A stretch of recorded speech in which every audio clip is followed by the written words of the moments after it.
할렐루야. 물된 동산 같은 하나님의 풍성한 은혜를 누리시는 축복의 한 주간 되시기를 바랍니다. 오늘 말씀은 사무엘상 25장 39절에서 44절입니다. 나발이 죽었다 함을 다윗이 듣고 이르되 나발에게 당한 나의 모욕을 갚아주사 종으로 악한 일을 하지 않게 하신 여호와를 찬송할지로다. 여호와께서 나발의 악행을 그의 머리에 돌리셨도다 하니라.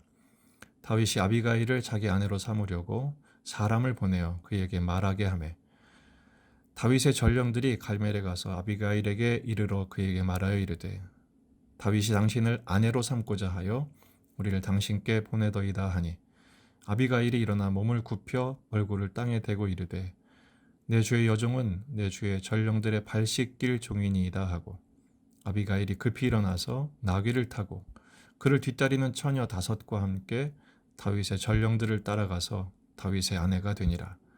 다윗이 또 이스라엘 아히노암을 아내로 맞았더니 그들 2사람이 그의 아내가 되니라. 사울이 그의 딸 다윗의 아내 미갈을 갈림에 사는 라이스의 아들 발디에게 주었더라. 아멘. 본문에 계시된 주님은 어떤 분이신가? 다윗을 결혼하게 하십니다. 오늘 본문은 다윗과 아비가일이 맺어지는 과정을 소개하고 있습니다. 교만했던 그리고 어리석었던 나발이 죽었습니다. 하나님이 치셨기 때문이죠. 그로 인해서 다윗이 찬송을 합니다. 나발에게 당한 모욕을 갚아주셨기 때문이고 다윗이 악한 일을 하지 않도록 도와주셨기 때문이죠. 그리고 나서 다윗이 아비가일을 자기 아내로 삼으려고 사람을 보내어서 청혼을 합니다. 성령이 마신 지혜로운 여인을 발견했기 때문입니다. 다윗의 전령이 도착하자 아비가일은 몸을 굽혀 땅에 엎드려 영접하고 그리고 나서 급히 일어나 다윗을 따라서 가고 결국 다윗의 아내가 됩니다. 여기서 우리는 좀 이상한 점을 발견하게 됩니다. 아무리 나발이 어리석고 교만했지만 남편이 죽고 나서 애도 기간도 없이 곧바로 다윗에게 시집을 오느냐라는 것이죠. 너무 부도덕하지 않느냐라고 보는 입장도 있습니다. 하지만 오늘 본문은 그렇게 윤리 도덕적인 관점으로 보아서는 안 됩니다. 하나님 나라의 소속이라는 관점으로 보아야 합니다. 아비가일은 다윗과 결혼함으로써 하나님이 세우신 나라, 다윗을 통해 세우신 나라에 들어간 것입니다. 뒤에 부록처럼 나오는 말씀 가운데 또 다른 아내 삼은 사람이 있죠. 이스라엘 아히노암. 그를 아내로 많습니다. 하나님 나라에 소속된 것이죠. 반면에 사울의 딸 미갈은 첫 번째 다윗의 아내였지만 사울이 다른 남자에게 주어버립니다. 하나님 나라 소속에서 탈락한 것입니다. 우리 먼저 다윗을 완성하게 하신 하나님을 좀 볼 수가 있습니다. 다윗과 아비가일의 결혼이죠. 결혼을 통해서 다윗을 가정을 이루게 하시고 완성해 가시죠. 그래서 다윗은 신랑이신 예수님을 상징하고 아비가일은 신부로서의 교회를 상징합니다. 아비가일은 사실은 사람을 알아본 거죠. 객관적으로 다윗은 광야에서 왕에게 쫓기는 정치범이었습니다. 지명수배자였고 직업도 변변치 않은 사람이었습니다. 하지만 아비가일은 사람을 알아보았죠. 하나님 나라의 관점에서 왕이 될 사람으로 알아본 것입니다. 그리고 아비가일은 다윗과 결혼함으로 그의 신분이 바뀌죠. 소속이 바뀌죠. 교만하고 탐욕스러운 나발의 처에서 하나님이 세우신 왕의 아내로 바뀌게 됩니다. 구원받고 하나님 나라에 소속한 백성이 된 것입니다. 또 다윗도 아비가일을 통해서 성령의 감동을 따르는 신부로 보게 하는 눈이 열리게 하셨습니다. 당시에 다윗은 감정 조절에 실패한 사람이었는데 아비가일을 통해서 하나님의 자녀로서의 정체성, 하나님 나라에 대한 비전을 깨닫게 했으니 서로는 서로에게 돕는 배필로 손색이 없었던 것이죠. 더 나아가 우리는 본문을 통해서 청혼하시는 예수님을 볼 수 있어야 합니다.